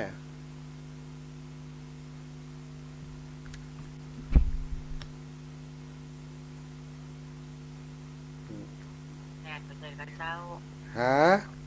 ท่านว่าจะไปโรงพยาบาลวันที่18เช็คร่างกายหำกำหนึ่งไปเห็นนะเจ้าแม่เป็นวัดอีถับไปมันได้ขี้ข้านเอาวัดไปให้หมอก็ปิดจมูกแห่กะเจ้าปิดจมูกแห่กะไปแห่กะเจ้าเดี๋ยวเป็นหนักมาเดี๋ยวมันเป็นตัวเจ้าไปจะมีใครดูแลได้นะนี่กะให้เบิ่มเจ้านอกจากแม่ย่าครับแม่ค้ำครับให้เบิ่มมานะก็จะพอเงยเจ้าคนอื่นไปจะไปพอได้เจ้าหน้าบุญแม่เป็นอย่างเหรอเจ้าแม่เจ้าไปเห็นเลยเจ้าแม่ขอบคุณเจ้าไหว้สาเจ้าสาธุเจ้าสาธุเจริญปอนแม่ฟองจันจะไหว้สาเจ้าฟังอยู่เจ้าฟังอยู่นอเจ้าชัดเจนดีก็ดอยหล่อเจ้าชัดเจนดีเจ้าเพิ่นทำบุญกรรม1ตั้ง500กันเนาะเพิ่นถึงได้บรรลุอีอันเนาะเอานี่ทำกำตูน20,000 องค์สมัยนั่นเนาะพระผงเนาะโอ้เพิ่นทำบุญกรรม1เป็นร้อยมันตั้งใจแต่อีไหม แต่ว่ามันต้องถึงกำร้อยก็ได้ทุกขตะตะกี้ตนเดียวแต่ว่าบังเอิญเป็นพระพุทธเจ้ามันไร เจ้าแม่แก บุญ เขา เป็น ก็จื เนาะ ออย่างอ่อนเนาะเขาสะสมอยู่เนาะเจ้าเจ้า สาธุขอบคุณแม่เนอะบุญรักษาเจ้า เจ้า แม่ เจ้าสาธุเจ้า สาธุแม่หม่อมแม่ย่าหม่อมอินแก้ว เจ้าไปสาเจ้าแม่ฟังอยู่เนอะ เจ้าอีแม่ ก่อนท่านพระแม่เป็นวัดก็ยังไม่ว่างแล้วกันแล้วเนาะ แล้วกันวันนี้แกขอขี้ข้านสักวันนี้พักเนี่ยกำมาไหวละ เจ้า เจ้า พัก แม่ แค่ว่าง จ้าขอบคุณแม่เด้อจ้า มันมาม่วน มันม่วนมันปวดเนื้อปวดตัวยังจะได้ไปมาหุ้มไหม เจ้า จ้าสาธุแม่เนอจ้าขอบคุณแม่หม่อมเจริญปอน เจ้าไว้สาเจ้าจะออกเดินทางนะเจ้านี่ละกะเจ้า ไปไม่ไหวเฮือเบิ่มไปละเป็นวัดเป็นปวดเนื้อปวดตัวไหม ต้องไปกันนี้แล้วเนาะเดี๋ยวจะไปเป็นหนักเนาะ กว่าเขาติดนะกะเมื่อเขาไปด้วยกันเขาจะมวยด้วยหมดอ่ะ หนักอ่ะเป็นวัดนี่มันได้นะติดกันได้ จ้าแม่ ขอโชคดีหายโวยเนอะ สาธุขอบคุณเจ้า เจ้าไว้สาเจ้า เจริญปอนแม่จันฟองปงดอน เจ้าไว้สาเจ้าฟังอยู่เนอะ ปงดอนนี่ฟังจากสถานีใดนี่วัดไฟหินนะคะ เจ้าเดี๋ยว5 โมงก็ได้ยินน่ะปัสสาวะนี่บ้านสาแฉก เนาะตอนเจ้านี่ได้ยินดีล่ะ เจ้าฟังเหยียดตัวฟุ้งท้องหน่อย เนาะเป็น อ๋อลูกไปตีเข้า เล ด้วยตื่นเลยว่า เจ้าแม่ กำลังใจเนอะหายไว้เนอะ สาธุเจ้าเองแม่ รักษาสุขภาพให้นะ เจ้าขอบคุณหลายๆเจริญปอนแม่นิตยาปินตาค เจ้า วันนี้ทันไปสบายแล้ว ำนั่นฮะถ้ากินยาเดี๋ยวก็จะนอนแอบ ตี3คนละ เดี๋ยวก็จะแอบแล้วนี่ วันนี้แม่จะไปหาเล่นไออยู่ ดีละ แต่ว่าแม่ก็ไป ดีเปิ่นบวชเป็กวัน ไป นี้ วันนี้ตาผิวจะป้าไปแฮมไปฟังสองตัวเด้ วันนี้ซอเสน่ห์กะหลงนะม่วนแฮมน้อย แม่ก็ไปเอาถุงยามก็เปิ่นถุงนึงแล้วตะวันนะเจ้า เจ้าดีละแม่สนับสนุนช่วยคุณเปิ่นเนาะ เจ้า ทุนเนอบุญรักษาแม่ เจ้า ลูกเรียนไอ้นะศรัทธาญาติโยมก็ฮักเป็นลูกเป็นเต้าเจริญปอนแม่สุขแก้วศิลาพร แล้วรอบ2เด้อเจ้า ได้ เอาบุญมาสู่ศรัทธาทั้งหลายได้ฟังบุญวันนี้นะแล้วก็ขอให้ท่านพระมหาวันนี้ขอให้พักผ่อนเด้อเจ้าเด้อ เจ้าแม่ เจ้าเป็นห่วงนะเจ้า ได้บุญหลายตอนตะเมื่อตะคืนมาแล้วเด้อ เจ้าสาธุ เจ้าเป็นห่วงรักษาสุขภาพโดยเจ้า ขอให้สุขภาพสมบูรณ์แข็งแรงเด้อเจ้าเด้อ เจ้าแม่ สาธุนะเจ้าเด้อเจ้า แม่สุขแก้วติดตามตลอดทุกช่วงเลยอีแม่ถ้าถ่ายทอดไปปุ้นแล้วบ่มีพลาดไข่แฮมว่านี่มารอบ2เหมือนกันนี่หันเพิ่นรอบ2ก็รอบ2นี่ฮะ มันฉันพอได้แหละเอาวิทย์เขาโชว์จริงๆเหรอ วิกกะ พรทานหน้าอกเขาเป็นดี ทาหน้าอกแล้วก็นอนเนาะ น่ากะนอนเอาเท้าดัน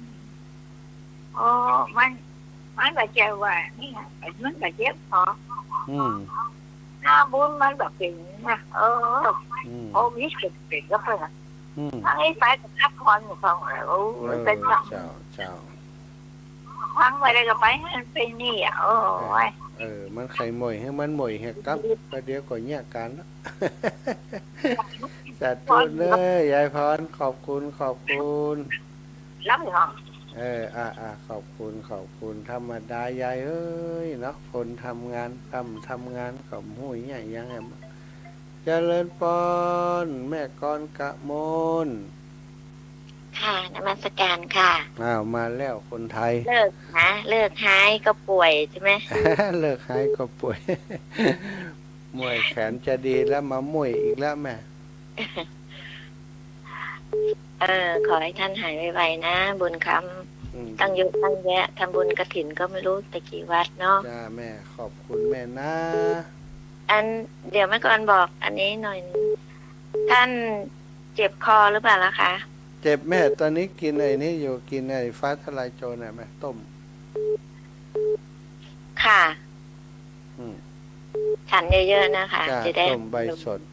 จิบน้ำอุ่นตลอดแม่ค่ะดูแลสุขภาพด้วยเพราะว่าสุขภาพมาเตือนแล้วเนาะจ้าทำงานหนักเกินไปจ้าสาธุค่ะโมทนาบุญทุกอย่างที่ท่านทำนะคะหายไวๆนะคะสาธุแม่ก็ไม่อยากได้โทรหรอกให้คนอื่นโทรอันนี้ป่วยแล้วก็เลยโทรไปเป็นกำลังใจให้ท่านนะคะหายไวๆค่ะสาธุแม่บุญรักษาแต่กี้ไฟตุ๊ดมาตุ๊ดแถมใหม่อาจจะโทรติดอยากน้อยอดเอาเนื้อสัทธาบางแต่ก็อาจจะติดอยากน้อยเพราะสายมันซ่อนกันเนาะแต่ติดแล้วก็มาฮับนี่ก็เพราะสายมันข้างอยู่ซ่อนกันปุ๊บข้างกันแม่เพนคนสู้ชีวิตหาได้เจ้าแม่ไฟสว่างตาแสงธรรมะสว่างใจสว่างตาได้แสงไฟสว่างใจได้แสงธรรมเจ้าฟังชัดเจนเนอเห็นใช่ไหมเห็นใส่บาตรจะสั่งกับบอกคุณสถาว่ากี่ต้นเนี่ยค่ะดีกะตลอดแต่เจ้าหน้าบ้านไม่เหมือนหน้าบ้านเห็นนี่ตลอดเลยเจ้าดีละเนาะเป็นสะพานบุญบอกคุณเนาะสะพานบุญเจ้าหน้ากากจะมีบริวารโดยจะมีโภคทรัพย์โดยเจ้าแม่เจ้าถ้าเจนเจ้าจะทำมาหายหายบ่อยเด้อเจ้าแม่ไปละปุ้นได้ก็ไปแวะหาอีแม่เนาะไปศิลพรศิเตี้ยป้อนั้นประเสริฐอีป้อมาแล้วพี่น้องเมืองนั่นเสียงเอาให้ป้อกับอีกวงจะเด้อจ้าป้อข้อหนึ่งเสียงลูกน้อยพอดีมันบ่ค่อยได้พักเนาะพ่อเนาะมันก็ธรรมดาอากาศมันเปลี่ยนไปป่ะจ้าป่ะใจให้ลูกได้มีทุกภาคเจ้าสิ่งที่คุณทำสมมติการลูกได้ท่องทุกสิ่งนั้นก็ขอมีคนท่องคนหายจะไปให้นี่ได้คิดได้เป็นอยู่ข้างเหมือนนะครับได้เร็วๆนะครับสาธุขอบคุณอีปอหลายมองอยู่ขนาดนักกันไกลแต่โอ้ยคุณนักขนาดนั้นถ้าไกลนี่ก็ไม่เอวหากันเฮ้ยนี่เนาะครับตลอดครับเนี่ยหลังคุณนะครับสาธุครับสาธุครับให้ลูกขอบคุณโยมป่อปนันประเสริฐนาน้อยบ่ได้หันกันกำเตี่ยแต่ว่าฮักกันเป็นป่อเป็นลูกสาธุขอบคุณอีป่ออยู่ปุ้นเมืองนาอำเภอนาน้อยจังหวัดน่านเนอะเป็นผู้ที่มั่นคงในธรรมสนใจใฝ่ในธรรมติดตามรายการธรรมะตลอดทุกวันฟังครูบาอาจารย์ที่เปิ่นจัดรายการทุกวันโยมป่อปนันประเสริฐนาน้อยเป็นแบบเป็นอย่างของผู้เฒ่าผู้แก่เนาะมัคคณายกเป็นผู้อาจารย์วัดด้วยนะสถานหุ่มฟังน้ำฟังธรรมเวลามีกิจกรรมอย่างต่างๆก็จะได้เอาน้ำเอาธรรมติได้ฟังจากครูบาอาจารย์ไปไปจ่าให้ศรัทธาได้ฟังด้วยเป็นอาจารย์แก่อาจารย์เฒ่าอาจารย์แก่ของต่างเมืองน่านแก่คงแก่เรียนมีความรู้มีความสามารถก็ขอบคุณกับศรัทธาสาธุชนคนดีทุกท่านทุกคนที่ติดตามรับฟังรายการมาตั้งแต่ตี 3จนบัดเดี๋ยวนี้ตี 5กำเดียวครูบาอาจารย์ก็จะเข้ารายการมาพบปะกับศรัทธาญาติโยมเนอะถ้า ท่านอาจารย์ใหญ่ท่านพระครูอภิวัฒนวิกรมเนาะก็จะได้มาพบปะกับศรัทธาญาติโยมวันนี้จะมอบหมายให้ใครบ่แน่ใจเตือนนะอาจจะเป็นหลวงปู่พระครูปฏิพันธ์ธรรมทินหรือว่าไผ่ถึงหลวงปู่ตอนนี้มีคนถามว่าปฏิทินบ่มีการท่านอาจารย์มีเนื้อศรัทธาแต่ว่ายังบ่ได้ตรวจสอบเรื่องราคาเพราะสำนักพิมพ์กำลังรับไปพิจารณาแต่ว่าคงจะปีที่แล้วนี่ก็อันราคาเดิมเกือบบ่ได้เนาะปีนี้ตั้งโรงพิมพ์ก็คงจะต้องขอเพิ่มขึ้นจะเป็นต่อได้นั้นก็พอเอาตามที่เปิ้นแจ้งมาเนาะสถาตั้งโรงพิมพ์ว่าอย่างใดก็คงจะตามนั้นถ้านำมาให้ศรัทธาบูชาในราคาปีแล้วนี่อาจจะบ่ไหวก็ต้องเพิ่มมาตามนั้นก็สุดแท้แต่ไผจะเอาไปบูชาไปเป็นประโยชน์ในการติดบ้านติดจองมีคาถามีสัพพะศรัทธามีกิจกรรมของครอบครัวขึ้นสีขาวและมีรูปครูบาอาจารย์ขึ้นสีขาวอยู่ในปฏิทินครบ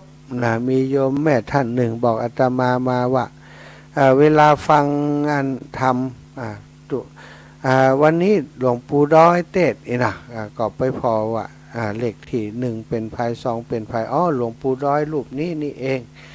สามเณรลักษ์หรือว่ารูปอื่นๆท่านอาจารย์วรรณชัยคนใดเปิ่นเทศก็เข้าไปพอในหันได้ยินเสียงแล้วก็ฟังไปดูหน้า เข้าท่าดีเหมือนกันเนาะจนจำได้ว่าเป็นตนได้นี่เข้าท่าดี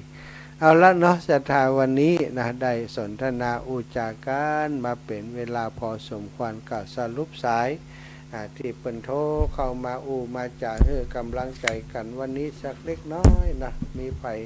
พ่องที่เปิ่นโทรมาตั้งแต่เจ้าแล้วนะก็มี ที่ผ่านไปหมัดนะแต่เจ้านี่ไผโทรมาเริ่มตั้งแต่แม่จันดีเท่ามานีจากท่าสี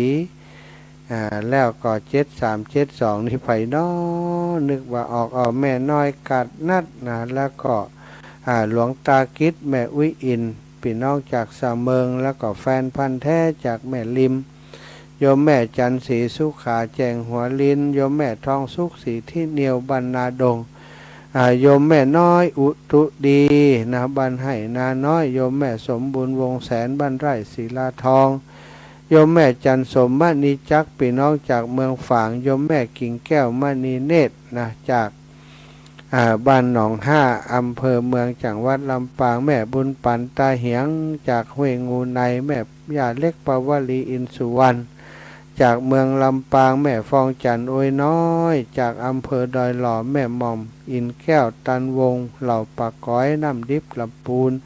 แม่ย่านวลยอดคำปันกำแพงหินแม่จันฟองปนดอนแม่นิตยาปินตาคำแม่สุแก้วศิลาพรนะสีเตี้ยนะแม่ยายพรร่องวัวแดงแม่กรกมลดอยน้อยแม่เพนคนสู้ชีวิตปนันประเสริฐจากนาน้อยอันนี้ก็คือโยมป่อโยมแม่ติดตามรับฟังรายการในวันนี้ตั้งแต่เจ้าตี3จนฮอดบัดเดียวนี้ก็ขอขอบคุณกับศรัทธาสาธุชนคนดีเท่าแก่อีป่ออีแม่ทุกท่านทุกคนที่ติดตามรับฟังรายการเนาะรายการสารธรรมที่อาตมาภาพ ได้มาจ้าเธอศรัทธาญาติโยมได้รับฟังในวันนี้วันจันทร์ที่18เดือนพฤศจิกาวันนี้ก็ฝากงานลูกเนนลูกเนนไอ้ที่วัดแม่เกยศรัทธาญาติโยมพี่น้องลำปางของเฮาบ้านไกลเรือนเคียงตำบลอำเภอที่อยู่ใกล้ๆที่ไปถึงกันเนาะลูกเนนก็ถือว่าเป็นสามเณรที่มีคุณค่าคุณภาพเราก็แห่งสมณะปฏิบัติดีปฏิบัติชอบช่วยการช่วยงานครูบาอาจารย์เป็นพระนักกิจกรรมนักศึกษานักจิตอาสามีความเสียสละสูงแล้วก็จัดรายการก็มีน้ำเนียงเสียงปากที่ดีทำให้ศรัทธาญาติโยมหลายท่านหลายคนติดตามติดอกติดใจฮักเป็นลูกเป็นเต้า ก็ถือว่าเป็นจะเป็นคลื่นลูกใหม่ของวงการพระนักเผยแผ่ในอนาคตต่างหน้านี้ไปแสดงความยินดีมุทิตากับลูกเนนวันนี้ก็มีซอของคณะเสน่กาหลงนะท่านตุปีท่านอาจารย์เสวตซึ่งมีลูกศิษย์ลูกหาเพื่อนจะไปซอที่หั่นโดยท่านอาจารย์ก็จะไปร่วมงานของกับลูกเนนไอ้ตัวเนาะท่านอาจารย์เสน่กาหลงตุปีต้อมตุปีเก๋นะก็จะไปกันเนอะศรัทธาญาติโยมแฟนคลับของครูบาอาจารย์ก็ติดตามกันไปเตอะเนอะไปแอวหาเปิ่นอาตมาไม่ได้ไปนครสวรรค์แต่ก็คมได้ไปหาลูกเนนตัวเพราะว่าบ่ใครสบายก็ไม่อยากเอาไข่ไปติดไปแปดกับพี่น้องหมู่เฮาเนอเอาละศรัทธาเวลาหมดเวลาแล้วก็ขอนำรายการจากลาไปด้วยเวลาเพียงเท่านี้ขอความสุขสวัสดีจงมีแก่ศรัทธาสาธุชนคนดีทุกท่านทุกคนเนอะจัตตารโอธรรมาวทันติอายุวันโนสุขังพระลัง